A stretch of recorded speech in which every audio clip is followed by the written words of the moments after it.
2 hours later, there's a knock at her door. It's Usman. Tonight could be the night that she's been waiting for.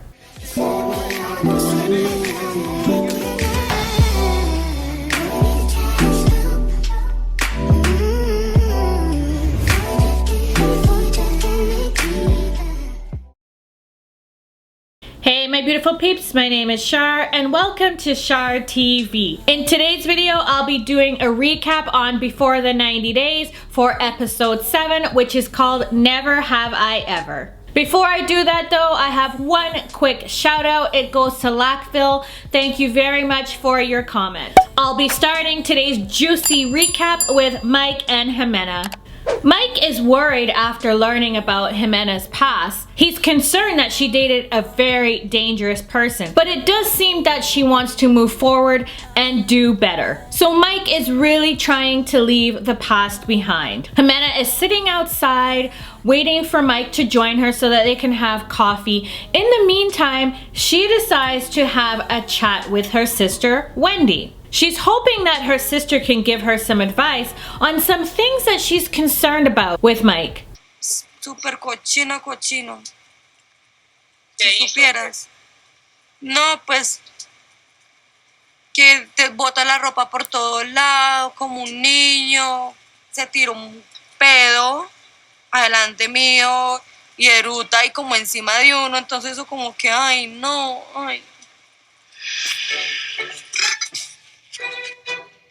Ximena said, imagine in 3 or 4 years from now, she's gonna go crazy with putting up with that. Ximena is the most squeamish person in the world, and he does those kind of things in front of her instead of going off to the side to let it rip. Ximena said that she doesn't know if she's getting a husband or a child, or is Mike expecting her to be his mother where she's picking up after him all the time and to tolerate his burps and his farts. This is all very disappointing to her and she doesn't know what she's going to do. Wendy advises Ximena to just talk to him about it because it isn't good for the relationship, so he can either make changes to his behavior or find a solution for it. Ximena agrees that she'll talk to Mike about it. Mike is a good person, but Ximena wants him to change his behavior before she commits to spending the rest of her life with him. They sit by the fireplace so that Ximena can talk to Mike about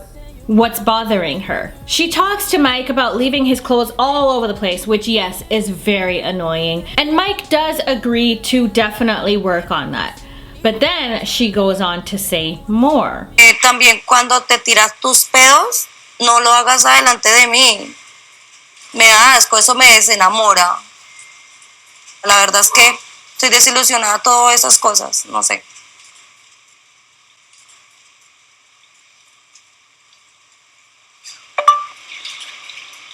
I'm sorry about that. I didn't mean for that to happen. Mike apologizes for that and said that he didn't mean to do that. He's actually wondering, where is all of this coming from? He's not farting in front of her to do it on purpose. It was just an accident. And it's making him quite upset that Ximena is calling him out on these things that can be easily changed. And it's surprising him how her attitude has just changed so quickly. Ximena then tells Mike, it's not like you're a little boy. You are grown and too old to be doing these things. She is not going to be his mama. And Mike says, that's fair. Ximena had so many doubts about our relationship and it really hurts hearing this. She should accept me for who I am and work on my faults, help me to work on my faults together. It's still concerning that she's willing to throw away the relationship because of something like that. It makes me wonder if there's something deeper going on that I don't know about yet. That's pretty much all with Mike and Ximena. Nothing too exciting. Let's see if Mike stops tooting around her and picks up after himself. On to Kim and Usman, aka Soulja Boy. Today, Kimberly and Usman will be going to Stone Town, which is an old part of Zanzibar, Tanzania. Usman figures that because it's ancient, maybe it will be a romantic place to be. They're shopping around, buying matching bracelets, and this is what Kimberly wanted. She wanted some alone time with Usman out in public. Kimberly wants to see the big picture. She wants to see them kissing. She wants him in her bed because she wants to see if there's any sexual chemistry. She kind of sounds like Memphis, but she does want to see if the relationship will be good that way. They've been walking around all day and they're a little bit tired, so they decide to sit down and rest for a bit. Kimberly feels like the more time that they spend together, that it will be beneficial to them. She then goes on to tell Usman that she was there, yeah, to see his video shoot, but she also came for another reason. My man, Usman's face just dropped right there. Kimberly feels that they should be getting to know each other and suggested to Usman that he should give up his room to one of his buddies so that he can stay in her room. Usman is like, hold up, wait. But Kimberly really wants him to stay in her room. Usman is feeling a little bit confused because he was thinking to himself, well, they should be staying in the same room only once they've decided to be boyfriend and girlfriend. And Kimberly said, well, what if that's decided on the last day of the trip? She thinks that's just crazy. Okay, now, wait. Just never mind. Wait, now you're getting pissed I'm about not. this. You are. No, I'm not. We all agreed that you are going to stay in your own hotel room and I will stay in my own hotel room. I agreed because said that's what we you both wanted and I agreed. respect it. But son, I need you to respect my rules too. You want things to be done in your own way.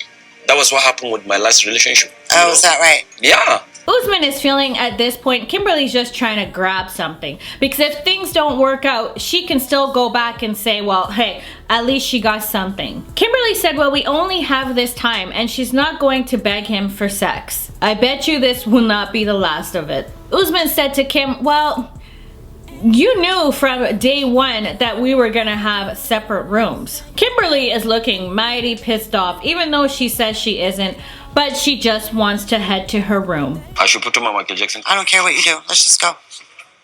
I really don't know what else Usman could want, for him to move in my room.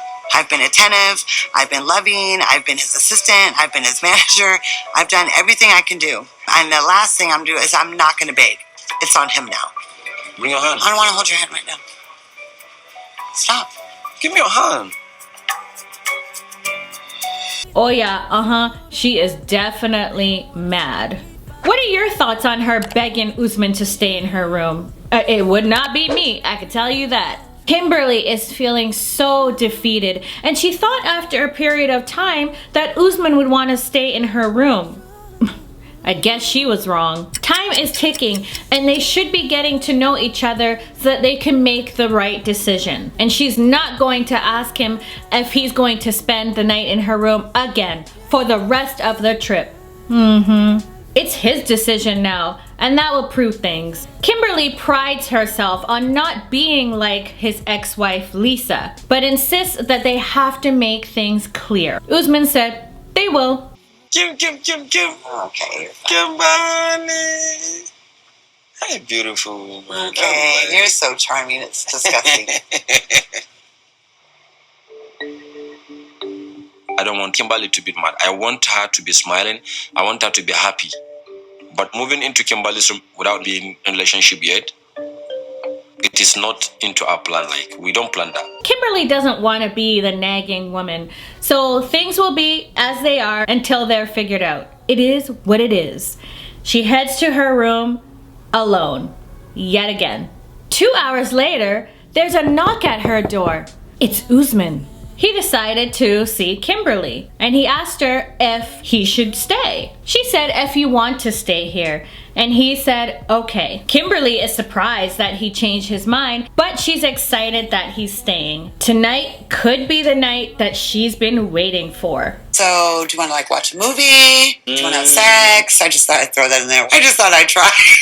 I think it's too early for us to have sex now. Okay. So I decided to sleep in her room tonight because I want to show her that I'm serious about this relationship. But I don't think in any culture you can just meet somebody and have sex with that person unless if you met prostitute and you are in need. And I don't see her as that because that is not what she is. Usman said that they need some kind of division between them because during the night he might hear zoop, and that's something that he does not want. Kimberly's like, wait, hold up, you're the one that might be coming over here. So in that case, we need to make the barrier a bit higher. Kimberly is feeling disappointed that they won't be having sex because time is a factor. So it's annoying that she has to take these baby steps with Usman. I mean, do we really have to keep these pillows right here? Yeah. Please leave them. I love them there. See, you're holding the pillows. You could be holding me like that. No, don't worry about that. Please chill. That is too early. Stop it. Okay, you're lost. Alright. Good night.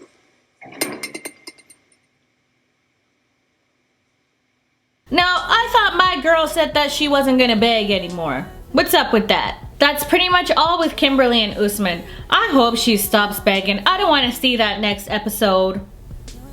On to Gino and Jasmine. After being separated from her ex-husband for 5 years, Jasmine has finally received the divorce papers. It's official. Jasmine didn't want to make a big deal about it, but her friends are in town and they know the hell that she's gone through and wanted to throw a party for her to celebrate.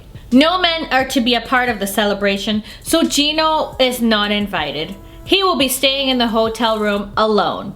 Jasmine doesn't want any men there.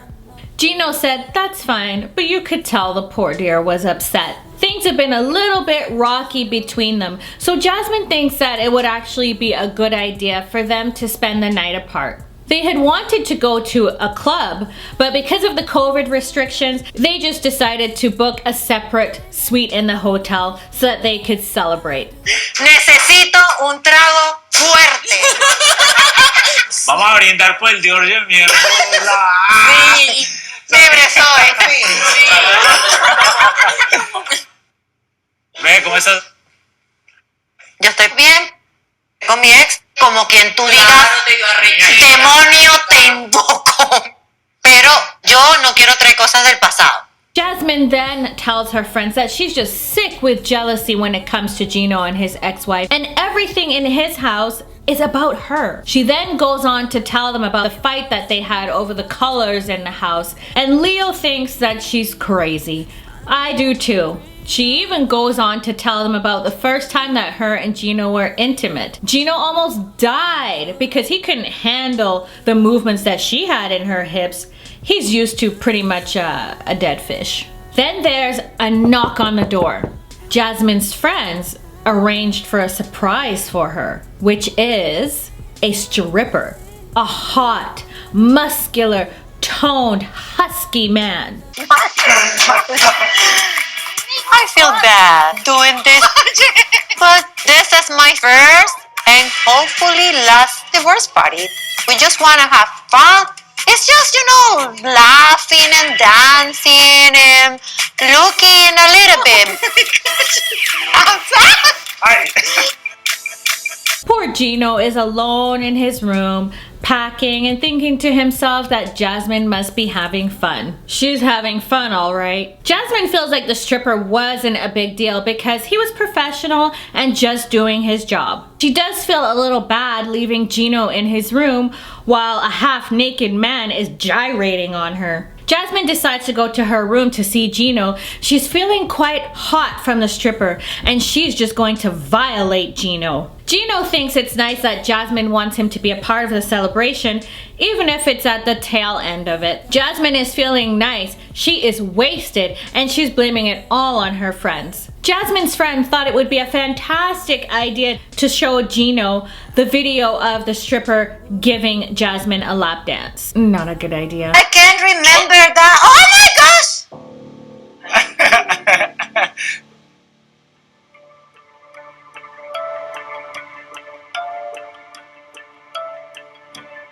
My friends brought the stripper I didn't know was in shock. You know, no problem. Normal. Are you mad at me?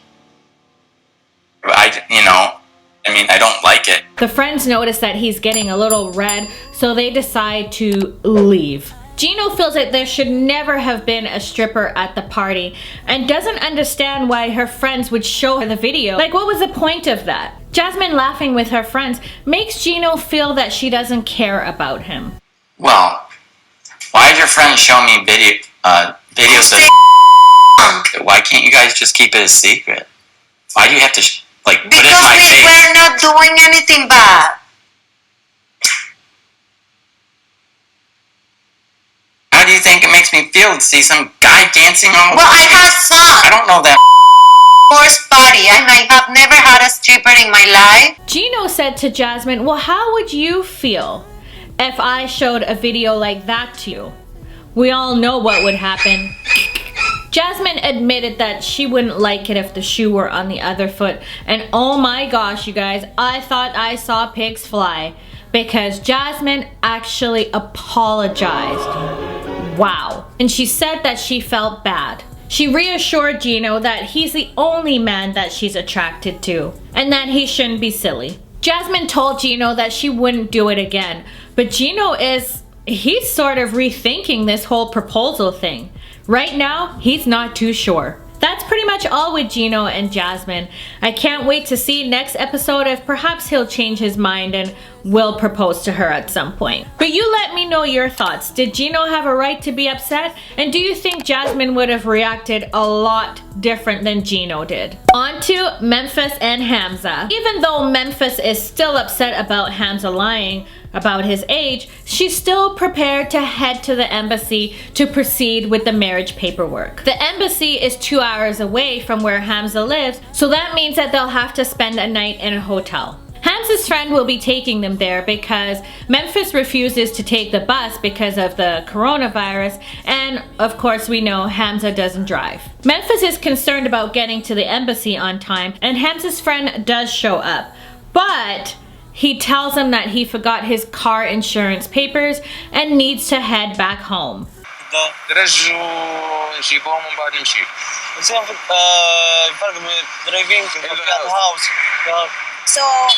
we have to wait? 10 minutes. Stay at the car, okay? Okay. Okay. I'm sorry, baby.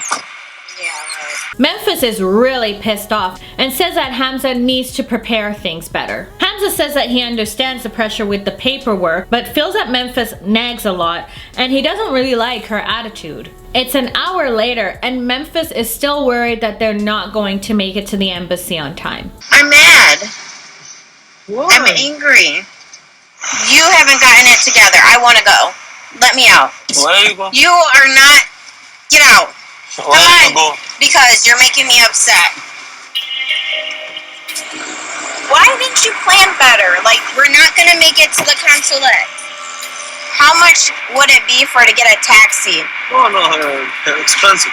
Memphis doesn't feel that Hamza is taking things seriously, especially that they're under time constraints. She feels like he's not being mature, prepared, or being a man about things. She feels like she's being the grown-up and he's being the child. And she doesn't want that to be a problem, but it sure is looking that way. 2 hours later, they arrive at the hotel. Of course, it's too late to go to the embassy, so they're gonna have to go the next day. Memphis wants someone in her life that she could trust and that she can count on. And Hamza isn't showing her that right now. دايما فات علينا في القنصلية نعوض لكن نمشي نعطيو ليلة في الأوتيل مش كيما واحد يبدأ في داره في داره معناها مع صاحبته مش كيما واحد معناها بعيد على دارهم عادي معناها أكثر من الليلة معناها نورمال والراجل جو مريقل يتعدى.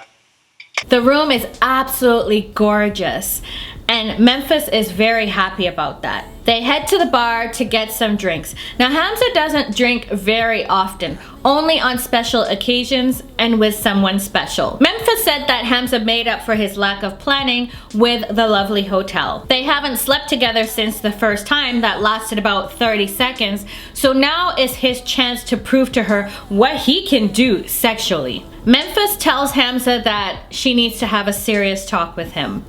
Serious talk. You immature, like with your age, because you're young. I'm scared. I can't trust you. So, if we do not get married while I'm here, I don't want to go back to the US and be in a relationship with you. She then speaks into the translator so that Hamza can understand what she said, and when he reads it, he's very mad. He feels like if she truly loved him, well then she wouldn't break up with him. So him hearing this makes him really upset. Memphis said to Hamza that he has to show what he can do for her and to be a man. It's too hard for her to be in a long distance relationship. So if Hamza really cares about her, then he will make sure that they get married on this trip. That's pretty much all with Memphis and Hamza. I'm curious to see how things are gonna work out with the paperwork. I have been seeing things online pertaining to Memphis and Hamza. I don't really want to spoil it though, so we'll just wait and see. Isn't that the worst when somebody tells you something but they don't really tell it to you and you're just wondering what it is? That concludes my recap. Overall, it was alright. Wasn't super exciting. I just hope Kim drops this whole begging for sexing. It's getting on my nerves now. It really, really is. I am glad that Ximena cleared the air and got some things off of her chest. Communication is key. Let me know your thoughts on the episode. Pop them down below so that I can see, and hopefully pin one of your comments. Thanks for watching, my beautiful peeps, and I'll catch you in my next video.